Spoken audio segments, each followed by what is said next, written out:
Hello guys, JSK Janaki versus state Kerala.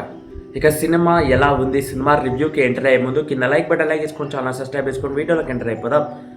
ఇక cinema director వచ్చేసి Praveen Narayan, hero వచ్చేసి సురేష్ గోపి. హీరో కన్నా చాలా చాలా కీలకమైన పాత్రలో నటించిన అనుపమ గారి క్యారెక్టర్ గిట దీంట్లో చాలా చాలా నెక్స్ట్ లెవెల్గా చూపించడం జరిగింది. ఈ సినిమా మీద చాలా ఫోకస్గా చాలా ఈగర్గా వెయిట్ చేశాను. ఎందుకంటే నేను న్యూస్ ఛానల్లో ఈ సినిమాకి సంబంధించిన కోర్టులో జరుగుతున్న ఇష్యూని చూడడం జరిగింది. ఆ తర్వాత జనాలకి ఈ సినిమా ఏదో చూపించబోతుంది అనేటట్టు అనిపించి ఈ సినిమా గురించి ఈగర్గా వెయిట్ చేశాను. ఫస్ట్ మలయాళంలో రిలీజ్ చేశాడు, కన్నడలో రిలీజ్ చేశాడు, హిందీలో రిలీజ్ చేసాడు, కానీ తెలుగులో ఇప్పుడు రిలీజ్ చేస్తాడు అనుకున్న సమయంలో ఎట్టకెళ్ళగా తెలుగులో రిలీజ్ అయింది. ఇక తెలుగులో సినిమా చూస్తే మొత్తం మీద ఇది మీరు చూపిద్దాం అనుకున్నారా పబ్లిక్కి అనిపించేలా నాకు అనిపించింది. సినిమా ఫస్ట్ హాఫ్ నుంచి కనెక్ట్ చేసుకునే ప్రయత్నం చేసిందని చెప్పుకోవచ్చు. అదేవిధంగా ఓపెనింగ్ షాట్, అదేవిధంగా టైటిల్ పడే సెకండ్స్ నుంచి బీజిఎం సౌండ్ అరే బాగుంది కదా, సినిమా నెక్స్ట్ లెవెల్గా వెళ్తుంది, ఇంట్రెస్టింగ్గా వెళ్తుంది అనిపించేలాగా అనిపించింది. కానీ సినిమా ఫస్ట్ హాఫ్ చూస్తుంటే ల్యాగ్ అయితే ఉంది.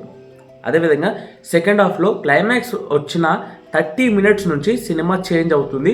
అక్కడి నుంచి వచ్చిన బీజిఎం సాంగ్స్ కానీ డైరెక్షన్స్ కానీ నెక్స్ట్ లెవెల్గా డిజైన్ చేయడం జరిగింది. అదేవిధంగా ఈ సినిమా కథ విశేషానికి వచ్చేసి అనుపమ గారి క్యారెక్టర్కి జరిగిన అన్యాయం, అనుపమ గారి కడుపులో పెరుగుతున్న బిడ్డ అది ఎవరు చేశారు అనే పాయింట్ మీద నడుస్తుంది ఈ సినిమా. అదేవిధంగా రేప్, అదేవిధంగా సెక్సువల్స్, ఇవన్నీ పాయింట్స్తో కోర్టులో నడుస్తుందని చెప్పుకోవచ్చు ఈ సినిమా కథ. ఇక ఓవరాల్గా సినిమా కథ సమాజానికి మంచి మెసేజ్ ఇచ్చిందంటే చాలా చాలా మంచి మెసేజ్ ఇచ్చిందని చెప్పుకోవచ్చు. ఒక పాయింట్తోని ఇంకో పాయింట్ చూపించడం జరిగింది. అందుకే ఈ సినిమాకి సంబంధించింది కోర్టులో ఇష్యూ జరిగిందని అనిపించింది నాకు ఓవరాల్గా. అంటే యాప్స్ మీద, అంటే ఒక యాప్ ఉంటుంది, యాప్ ఇన్స్టాల్ చేయగానే మన ఫోన్లో ఇన్స్టాల్ చేయగానే ఇంకోటి ఫోన్లో ఇన్స్టాల్ చేయగానే డైరెక్ట్ వాళ్ళు ఏం చేస్తున్నా ఫొటోస్ కొట్టి మనకి పంపిస్తుంటుంది. అలాంటి యాప్స్ గురించి గింట మనకి బయటికి తెచ్చే ప్రయత్నం చేసింది సినిమా. దానివల్లనే సెన్సార్, అదేవిధంగా కోర్టు కేసులలో ఈ సినిమా ఇరుక్కొని చాలా కష్టాల తర్వాత సినిమా రిలీజ్ చేయడం జరిగితే ఎట్టగలగా సినిమా ఎలా ఉందంటే ఏదైతే చూపిద్దాం అనుకోరో ఫుల్ఫిల్గా చూపించాలనుకోలేరు అనుకుంటా, నాకైతే అనిపించింది. ఎందుకంటే ఎన్నో కష్టాలు ఎదుర్కొన్న సినిమా ఎట్టకెలగా సినిమా రిలీజ్ అవుతున్న అనే క్షణంలో గిట్ట సినిమాకి సంబంధించిన కథని పూర్తిగా అంటే వాళ్ళు ఏదైతే ఆడియన్స్కి ఇద్దామనుకోరో అదైతే కనిపించలేదు, నాకు అనిపించింది.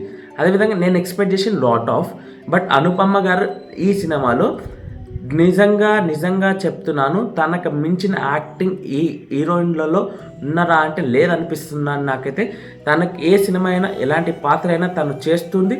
అదేవిధంగా తన పాత్రకి నిలబెట్టే న్యాయం చేసి సినిమాలో అనుపమ గారు లేకపోతే సినిమానే లేదు ఓవరాల్గా. ఇక సినిమా నాకు ఎలా అనిపించింది అంటే ఓకే, సోషల్ మెసేజ్ ఉంది, పబ్లిక్కి సంబంధించిన కరెక్ట్ అయిన మెసేజ్ ఇద్దామనుకోరు, ఓకే ఉంది. ఈ సినిమాను చూసే ప్రయత్నం చేయండి అందరూ ఒకసారి.